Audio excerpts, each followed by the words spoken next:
Hello and welcome to RoshaniClarks.com's monthly blog. Thank you for taking the time to log on to the blog. Last month we talked about goal settings and I hope it was of value to you. This month I'd like to share with you the powerful process to go through before you start putting your plans into action. What I'm talking about is your mindset, your mental fitness and the clarity of your goal. This process is very valuable and purposeful in you achieving your goal. What a lot of people don't know is, achieving goals is in fact a skill in itself. What a lot of people don't realize is the fact it is the mental preparation before putting your goals into action is the key ingredient to achieving your goal. The first skill I'd like to discuss with you is the ability to have a healthy, proactive, positive mindset. With this knowledge and understanding of just how the power of your thoughts determines your outcomes in your life. Understand how the power of your mindset and self-belief systems do have the power to change your life. This month I'd like to share with you the thought process you need to go through before you start putting an action strategy together. This process is the part of your personal mental skill set you can do to enable you to achieve your goals and have clarity to see if the goal that you want is the goal that you really want. As Marshall Wilder says so eloquently, you have to know if it is the goal you want. There's no point in climbing the wrong mountain only to discover when you get to the top of the mountain, it was the mountain on the other side of the valley that you really wanted to climb. So you have to have a lot of clarity on your goal. And a lot of planning strategies and mental strategies going in before you put your actions into goal. When we have a goal, it begins as a thought, a dream we wish to come true. Before we go to the planning strategy stages and begin to place your goals into action, there is a very important process to go through to enable you to have empowering clarity that you need to achieve your goals. Goals and dreams are set by three factors: by need, by desire, and by purpose. The need is to put bread and butter on the table and provide and pay the bills. The desire is that when we want to achieve something, for example, a personal best in our sport, promotion at work, or to perform to our best in an interview to get that job that we want and deserve. To begin this process, I'd like to invite you to ask yourselves a few questions. I'd invite you to ask yourself, is this my goal which I want to achieve? Do I own and desire this goal? What purpose will achieving this goal bring to my life? What value will achieving this goal bring to my life? Are you committed to investing your thought, emotions and actions and behaviors in achieving this goal? What behavior patterns do you need to change to enable and empower you to achieve this goal? Are your goals, dreams in line with who you are and aligned to your values and beliefs? When you achieve this goal, how will it impact your life? My point in inviting you to reflect on these questions are for you to have clarity and understanding just how important is this goal to you. This establishes just how purposeful achieving your goal is to you in your life. This enables you to discover just how committed you are in achieving your goal. When you live with purpose in your life, it changes everything you do and how you do it. It impacts your thoughts, emotions, behaviors, and actions. Your purpose is a connection to you and you achieving your goal. How will achieving your goal change your life? How will achieving your goal make you feel, think, and behave? What will you do when you achieve this goal? Your next step before you go to the strategic planning stages with action is to establish what and where and how your mindset is right now and in the process of you achieving your goal. Here's where you consider and reflect. What negative self-sabotaging thought patterns do I need to change? This is where you are invited to think about, do you control your mindset or does your mindset control you? This is also where you build up your mental strength and know if you are thinking, feeling and behaving and acting with integrity in your desire to achieve your goal and in your actions in achieving your goal. So this is where the doubts come in. The limiting beliefs come into play, and some say this is where reality comes into play. So what are doubts? Maybe the doubts are not doubts related to your belief systems in self-doubt or self-limiting beliefs, which will come into play and we'll discuss later on. The doubts is where the logical and the practical you comes into play. The doubter in you can be the realistic part of you in your strategic planning. What you have to decide is if the doubter in you is realistic and logical, or just self-limiting, self-sabotaging part of you. This is where the what if comes into play. What if my plan doesn't work? What if I don't have enough people supporting me? What if I can't get motivated? What if I haven't got enough money? What if I haven't got enough skills? Or what if so-and-so doesn't help me? This is where you put your mental mindset strategy into place. This is where you separate your doubts from your self-limiting beliefs. This is what I invite you to do is write down what you believe your doubts are, what your self-limiting, self-sabotaging behaviours are. So I invite you to take a designated time to sit down and listen to the doubter in you. This is where you draw up the realistic mental planning. What did you say? The mental planning stage. However, this is not the self-limiting, self-sabotaging of you. Go to your favourite place or listen to your favourite music while you write down all your doubts you have or you may encounter as you go about achieving your goal. Write down all your doubts. Then take another page and write down the doubts that you feel are self-sabotaging, self-limiting beliefs.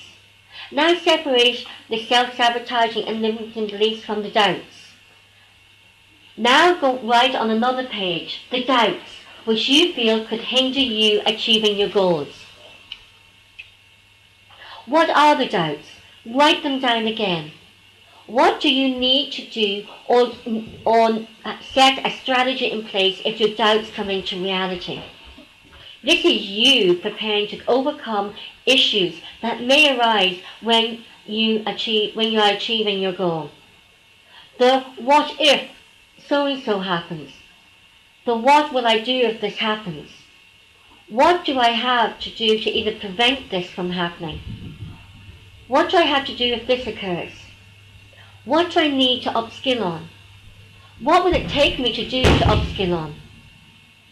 The what if and what do I have to do questions are very powerful, empowering and motivating questions. This also increases our confidence in our ability to achieve our goal.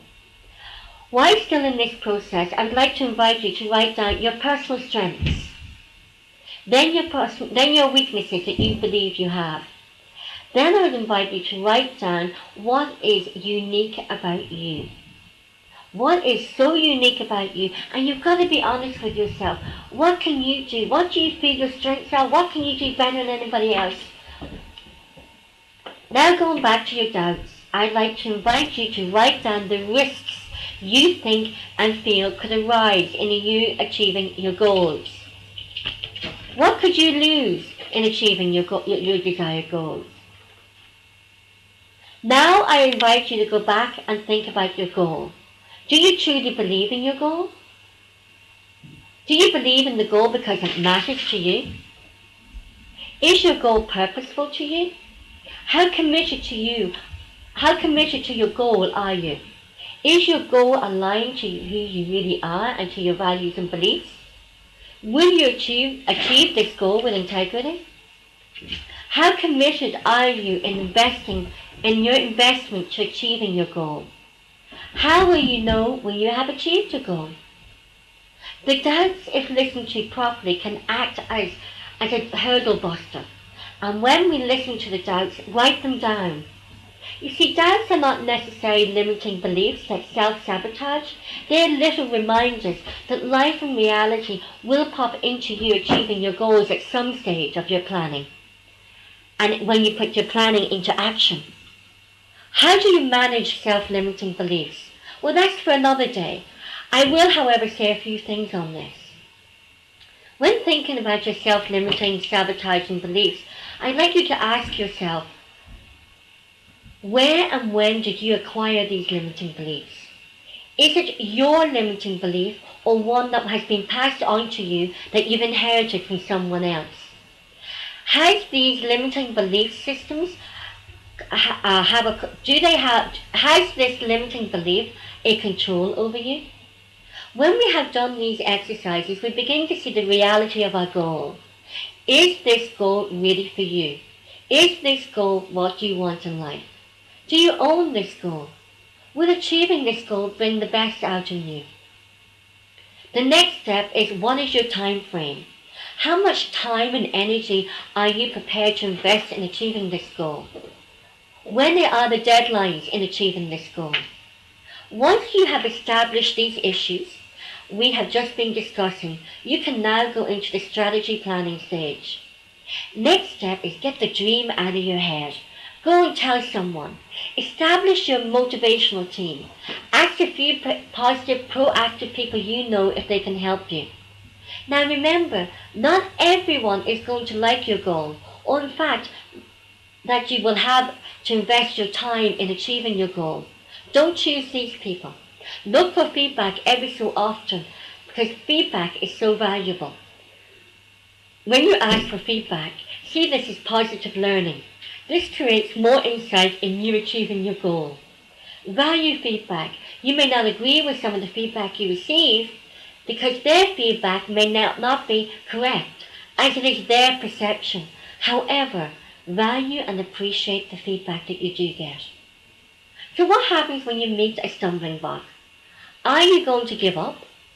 Or when someone says no to you,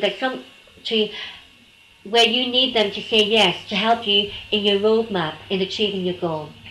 If someone says no, they cannot help you at this time, ask for feedback. Tell them you're a person who values feedback for your positive learning. Don't think, feel, or see this as failure. So become familiar with failure and rejection and uncertainties. This is what makes the difference in achieving your goal and your dream against all odds. Set up a strategy for when things go pear-shaped and you think you have failed. Decide on what you're going to think and feel and behave in order for you to fail at one task and at the same time not label yourself as a failure. This is where you reflect on what's important to you. I suggest when and if this happens to you, you take some fun personal time, where you can take some breathing space, which will inspire you with more motivation, confidence and inspiration to overcome obstacles as you achieve your goal. Another thing I would suggest you do is know what motivates you, know what energizes you and inspires you when you feel tired. I hope you get something out of this blog. Remember, most of the work is done in the preparation stage. This is where you establish your foundations for your building blocks. This is the most important part of you achieving your goal and dream. This is the part that will bring you clarity, the motivation and the confidence that creates inspiration, and the reality of you achieving your goal. This is what you need to do to prepare yourself to put your planning strategies and actions into place. It's all in the mindset you have to have a healthy thought behavior pattern so you can get your goals out of your head and into your heart with purpose, value and integrity.